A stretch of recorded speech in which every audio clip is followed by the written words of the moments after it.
Assalamualaikum warahmatullahi wabarakatuh. Alhamdulillah, alhamdulillahilladzi ba'atsa fil ummiyyin rasulam minhum yatlu alaihim ayatih wa yuzakkihim wa yu'allimuhumul kitaba wal hikmah wa in kanu min qablu lafi dhalalim mubin. Asyhadu an la ilaha illallah al-malikul haqqul mubin wa asyhadu anna muhammadar rasulullah shadiqul wa'dil amin. Nahmaduhu wa nasta'inuhu wa nastaghfiruh wa na'udzu billahi min sururi anfusina wa min sayyiati a'malina.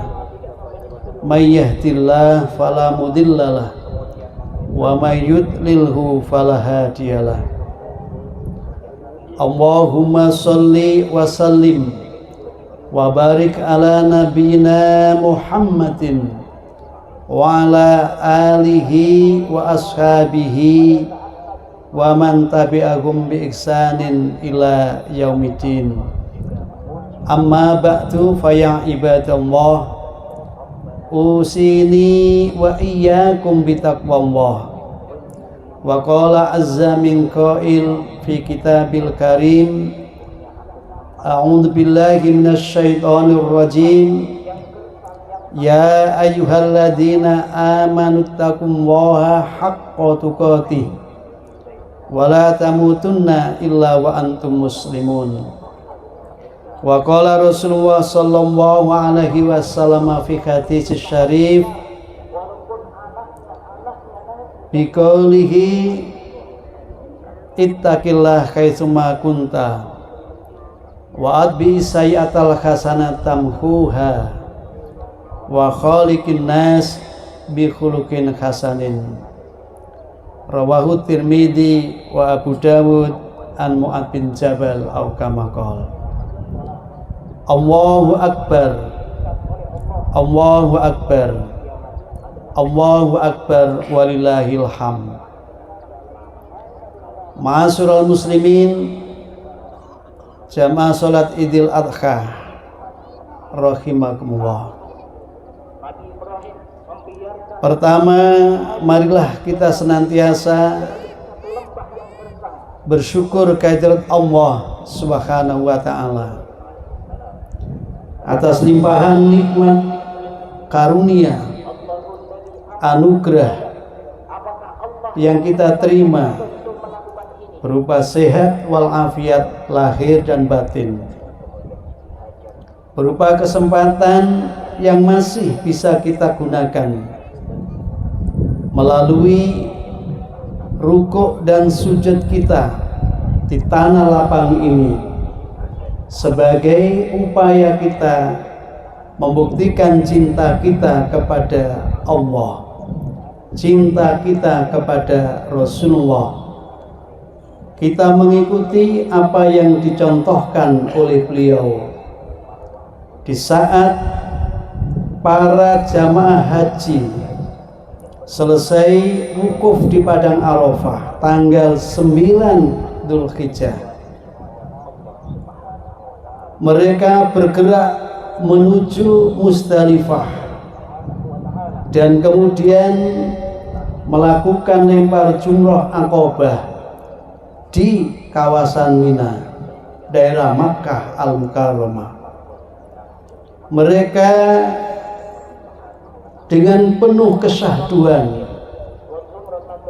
dengan penuh kebahagiaan, diselimuti dengan rasa syukur bisa memenuhi panggilan Allah menunaikan ibadah haji di tanah suci. Mereka telah melakukan rukun yang paling utama, yaitu wukuf di Padang Arafah, berdiam semenjak matahari tergelincir hingga jelang fajar tanggal 9 Dzulhijjah untuk merenungkan kehadirannya di permukaan bumi ini, untuk menemukan siapa yang mengatur hidupnya selama ini. Maka setelah matahari tenggelam, mereka beranjak dari tempat diamnya di Arafah menuju ke Musdalifah dan Mina, diselimuti dengan takbir Allahu Akbar, Allahu Akbar, walillahil hamd. Ya Allah, Engkau yang maha agung. Ya Allah, Engkau yang maha besar. Segala puji dan kemuliaan hanya milik-Mu.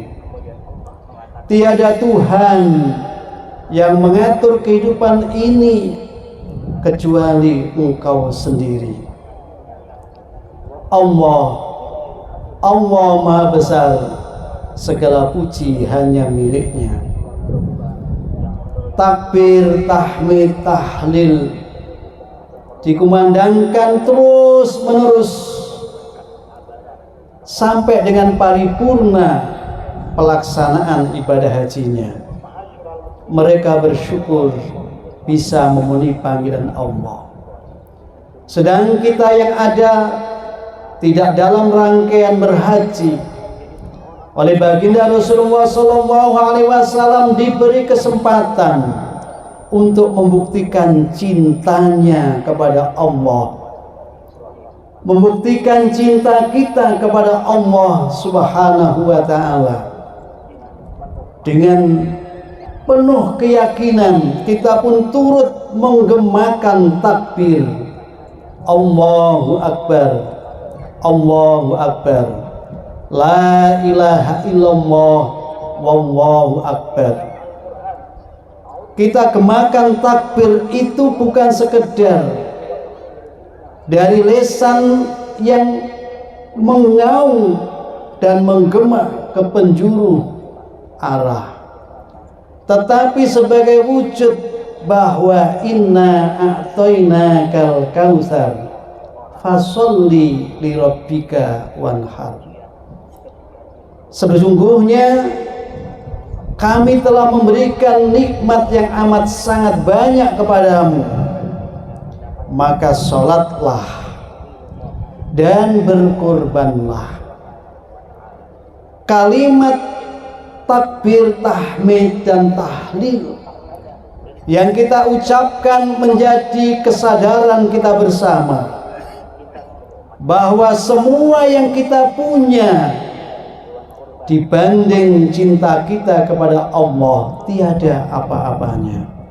Karena itu di saat kita rukuk dan sujud mengucap Allahu Akbar, di saat mengakhiri sholat Idul Adha kita mengucap Assalamualaikum, sebuah untaian kata yang sangat indah yang menuntun dan menuntut kita istiqomah menjadi hamba-hamba Allah yang setia, yang loyal, dan kemudian hadir di tengah-tengah masyarakat, rela membuktikan cintanya kepada Allah dengan berbagi kepada sesama, mengembangkan jiwa-jiwa manusiawi yang peka dan peduli kepada sesama.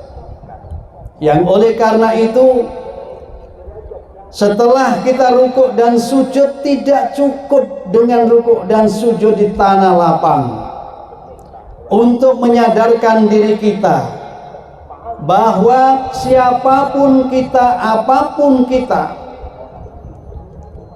sebagai hamba Allah hanya satu bentuk kesetiaan kita: mengabdi, menghamba, beribadah hanya kepadanya. Iyyaka na'budu wa iyyaka nasta'in.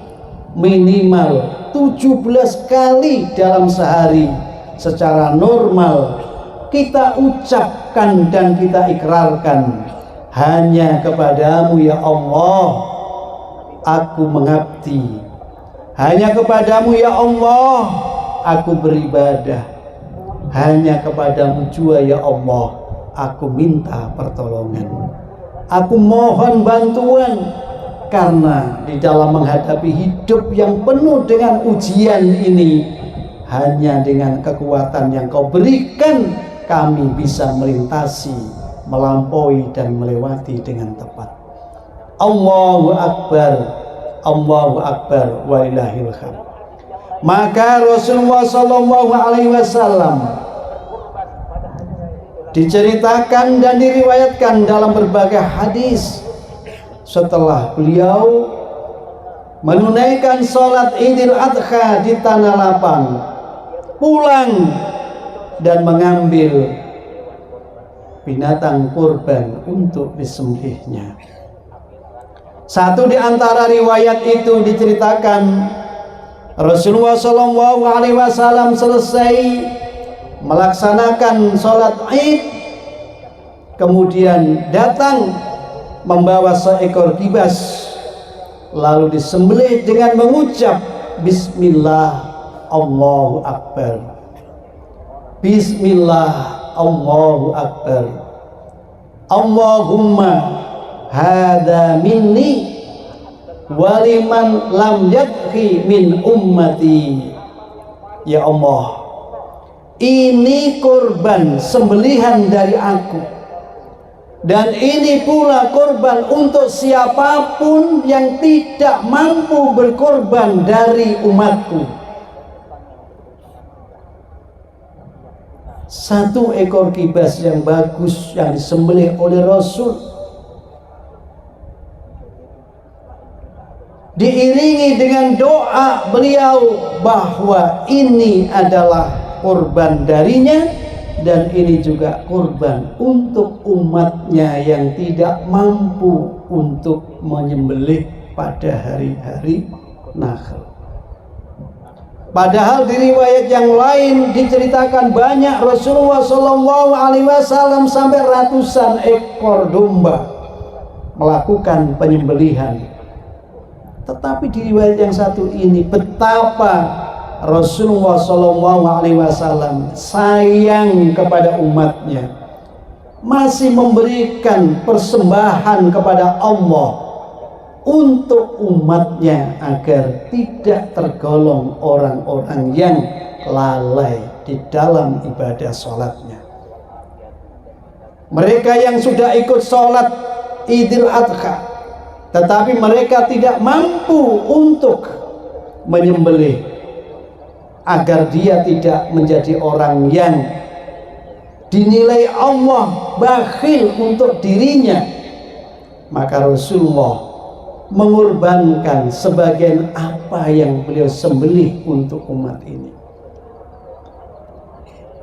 Karena itu di dalam riwayat yang lain kemudian Rasul mengatakan, siapa yang dia mendapati kelebihan pada hari itu, lalu dia tidak mau untuk menyembelih, digunakan sesama manusia, maka seyogyanya ia tidak bersama kami di dalam tempat sholat itu. Ma'asyiral muslimin rahimakumullah. Artinya bahwa Rasulullah Shallallahu Alaihi Wasallam yang menjadi panutan dan teladan bagi kita, memberikan satu kesempatan yang luar biasa bagi umat ini. Siapapun yang punya kemampuan, jangan sampai menjadi orang yang bakhil pada dirinya sendiri.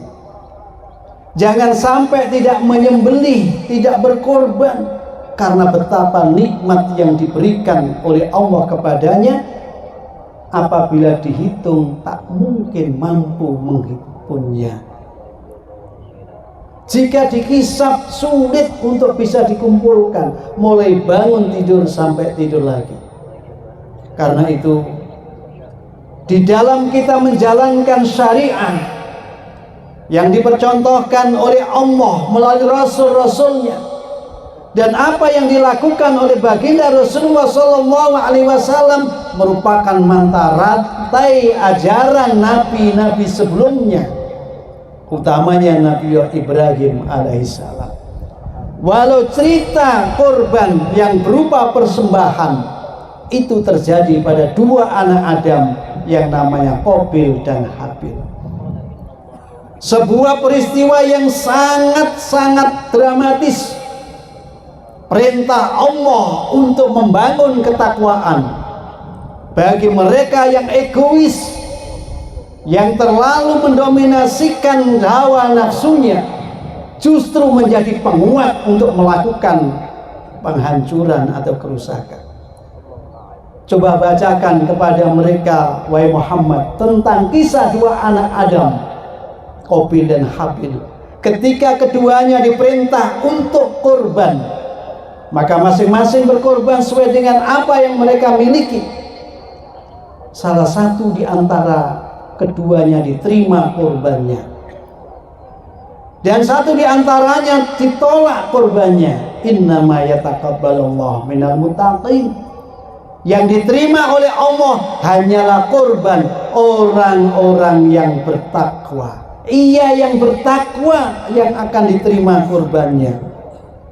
Maka kemudian Allah mengingatkan, bukan darah dan daging korban kalian yang akan sampai kepadanya, tetapi ketakwaan yang ada di jiwa kalianlah yang akan menembus arsy Allah, yang akan mengubah ridho Allah, yang akan menghantarkan cintanya Allah kepadamu. Maka ketika dua anak Adam berkorban, satu ditolak, satu diterima. Tragedi kemanusiaan pertama terjadi di muka bumi adalah pembunuhan atas nama perintah agama. Karena itu sekarang kita mesti hati-hati, jangan sampai beragama itu kemudian menjadi penguat egoisme kita, merasa paling benar dan menjustis pada yang lain, lalu ingin menegasikan, menghilangkan, melenyapkan pada yang lain. Cerita ini, ia yang tulus, ia yang murni, ia yang benar di dalam persembahannya kepada Allah, ujungnya dibunuh oleh saudaranya sendiri yang namanya Qabil itu. Allahu Akbar, Allahu Akbar, walillahil hamd. Maka Qabilisme, sikap laku arogansi kemanusiaan yang zalim kepada sama, sangat mungkin akan terus terwarisi oleh generasi berikutnya. Kenapa? Alladzi yuwaswisu fi sudurinas minal jinnati wan nas. Setan tidak hanya dari golongan jin, ada setan dari golongan manusia yang akan selalu membisik-bisikkan dalam kehidupan ini zukhrufal qawli ghurura, kalimat-kalimat, narasi-narasi, diksi-diksi yang indah, yang mempesona, tetapi penuh dengan muslihat, penuh dengan kedustaan dan kejahatan. Allahu Akbar, Allahu Akbar, walillahil hamd.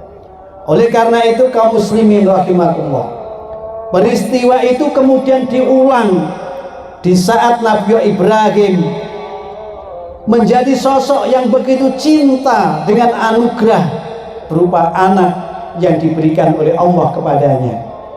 Cinta kepada anak mengganggu cintanya kepada Allah. Kemudian diperintahlah oleh Allah, wahai Ibrahim, kau harus menyembelih cintamu yang melekat pada anakmu. Bukan anakmu yang kau sembelih, tapi cintamu kepada anakmu yang harus kau sembelih.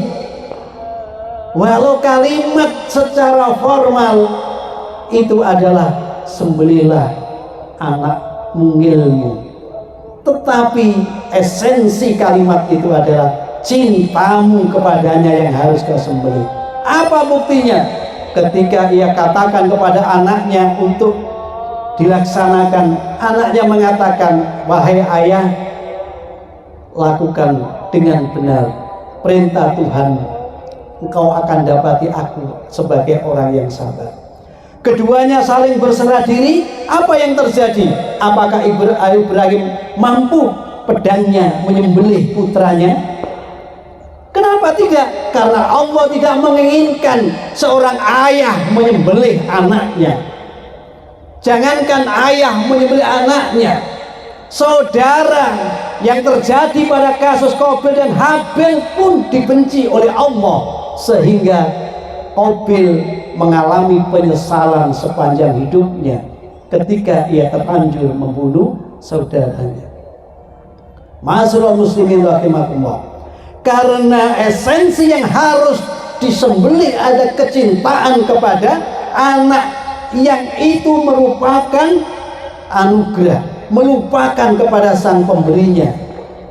Maka digantilah dengan sembelihan berupa domba, yang itu kemudian menjadi sunnah yang harus diikuti oleh kita, orang yang hadir di masa setelahnya. Aku tetapkan bagi semua yang percaya, yang cinta dengan aku, dia harus mampu menyembelih sebagian cintanya kepada selain aku, agar aku yang paling dicintai darinya. Maka banyak hal di dalam kehidupan kita yang menjelma menjadi Ismail bagi Ibrahim. Maka itu harus kita sembelih, harus kita korbankan untuk membuktikan cinta kita kepada Allah Subhanahu wa ta'ala. Qul in kuntum tuhibbunallaha fattabi'uni yuhibbukumullah wa yaghfir lakum dzunubakum.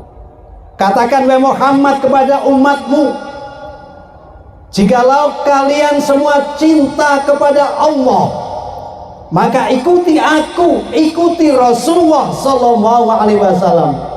Maka Allah akan cinta kepada kalian, dan Allah akan mengampuni kesalahan, kekhilafan, kekeliruan, dosa-dosa kalian. Karena Allah Maha Mengampuni. Allahu Akbar walillahil hamd. Karena itu kemudian Allah tunjukkan, siapa yang dirinya menganggap ayah-ayahnya, menganggap anak-anaknya, menganggap keluarga famili kerabatnya, menganggap tempat rumah-rumah kediaman yang mewah, menganggap kendaraan-kendaraan yang bagus, menganggap perniagaan bisnis-bisnis yang menguntungkan sebagai sesuatu yang lebih diutamakan, bahkan lebih dicintai dari cintanya kepada Allah dan Rasulnya, maka tunggulah saat kehancuran dan kebinasaannya. Tunggulah sampai datangnya penyesalan dan penderitaan yang tak mungkin bisa untuk dielakkan. Allah mengingatkan di surah Taubah dengan gamblang kepada kita semua, ayat yang ke-24 tadi. Allahu Akbar walillahil hamd. Karena itu yang paling akhir, baginda Rasulullah SAW dalam hadis yang cukup panjang menyampaikan kepada umatnya 3 hal yang apabila itu ada di dalam jiwa setiap umatku, maka ia akan bisa mampu merasakan betapa lezatnya menjadi orang yang beriman, betapa nikmatnya jadi orang yang bertauhid Allah ilaha illallah wahdah, yang kemudian mengorbankan semua yang ia punya demi membuktikan cintanya kepada Allah dengan ittiba pada Rasulnya. Yang pertama, jikalau Allah dan Rasulnya lebih dia cintai dari selain keduanya. Kalau itu ada di jiwa kita, insya Allah hidup kita akan terasa indah dan nikmat. Yang kedua, apabila kehadiran saudaranya ia cintai seperti cintanya pada diri sendiri, melihat kiri kanan depan belakang, melihat kerabat famili, kawan sejawat seperti melihat diri sendiri, maka jika cintamu kepada sesama itu seperti cintamu kepada dirimu, kau tidak tega membiarkan saudara-saudaramu dalam keadaan berkekurangan, dalam keadaan terjatuh di dalam perbuatan yang nista. Kau entas mereka dengan kecintaan, maka jika itu ada di jiwamu, kau akan rasakan lezatnya iman itu. Karena hidup bukan hanya untukmu, tapi hidup untuk sesamamu. Ukhrijat linnas, kau dihadirkan, dilahirkan bukan untuk menunjukkan dan mempertontonkan, nih aku, mana kamu, tapi kehadiranmu adalah sebagai penolong, pembantu bagi sesamamu. Insya Allah, kalau dua ini bisa kita wujudkan dalam relasi kemanusiaan kita, indahnya keimanan kita akan kita rasakan. Yang terakhir, Rasul mengatakan, kamu akan bisa merasakan nikmatnya iman dalam hatimu ketika kamu berada di ujung perbuatan yang akan membawamu dalam kemaksiatan kepada Allah, akan mengantar kamu untuk menjadi yang berpaling dari hukum Allah. Kau merasa enggan dan berat hati, seolah kau telah hendak dilemparkan ke tengah api neraka. Masya Allah. Kalau ini kemudian tumbuh, maka yang bangkit adalah semangat untuk ihtisan wastilah, semangat untuk membangun perbuatan yang baik bersandar kepada ketauhidan kepada Allah, dan perbuatan yang baik berpijak pada kemanusiaan yang adil dan beradab. Allahu Akbar, Allahu Akbar, walillahil hamd. Jamaah Idul Adha rahimakumullah. Mudah-mudahan apa yang saya sampaikan menjadi tambahan pelengkap dari cerita-cerita kehidupan para nabi dan rasul. Kehidupan Nabi Ibrahim diteruskan oleh kehidupan Kanjeng Nabi Muhammad SAW, yang kita ingin untuk mengikuti jejak-jejak para rasul, dan itu kita yakini sebagai satu-satunya jalan yang akan mengantarkan kita pada surga yang penuh dengan kenikmatan.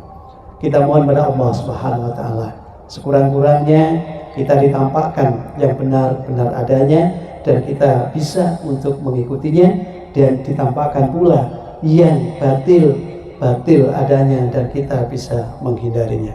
Bismillahirrahmanirrahim. Innallaha wa malaikatahu yusholluna 'alan nabi. Ya ayyuhalladzina amanu shallu 'alaihi wa sallimu taslima. Walhamdulillahirabbil alamin. Allahumma ya Allah, arinal haqqa haqqa warzuqna tibaa wa arinal batila batila warzuqna istinaba. Allahumma ya Allah, ihdinas siratal mustaqim, siratal anbiya wal mursalin, siratas shadiqin was sholihin, siratal ladzina an'amta 'alaihim ghairil maghdubi 'alaihim waladdallin. Allahumma inna nas'aluka ridwaka wal jannah wa na'udzubika min sakhatika wan nar. Allahumma ya Allah, anta salam wa minka salam wa ilaika ya salam. Salimna wa salim ikhwanana wa salim jami'al muslimina wal muslimat wal mu'minina wal mu'minat minal afati wal nikmah wa minal hammi wa minal ghammah wa minal bala wal musibah ya arhamar rahimin. Allahumma ij'al hujjajana, para haji-haji kita, hajjan mabruran, sa'yan maskuran, darban maghfuran, tijaratan tabur, ya alimah ma fis sudur, akhrijna minaz zulumati ilan nur. Rabbana taqabbal minna innaka antas samiul alim wa tub alaina innaka antat tawwabur rahim wa yassir alaina wa yassir ala man asal alaihi ya Allah ziyarata makkah li adai wajibatihi ya Allah bi umratin wa hajjin bi rahmatika ya arhamar rahimin. Rabbana la tuzigh qulubana ba'da idh hadaytana wa hab lana min ladunka rahmah innaka antal wahhab. Allahumma inna na'udzubika minal hammi wal hazan, na'udzubika minal bukhli wal kasal, wa na'udzubika min ghalabati taini wa qahri rijal. Subhana rabbika rabbil izzati amma yasifun wa salamun al mursalin walhamdulillahi rabbil alamin. Mudah-mudahan Allah mengabulkan doa kita. Kurang lebihnya mohon maaf. Atana wa iyyakum nasrun minallah wa fathun qarib wa basyiril mu'minin. Allahu akbar, Allahu akbar, Allahu akbar, walillahil hamd. Assalamualaikum warahmatullahi wabarakatuh.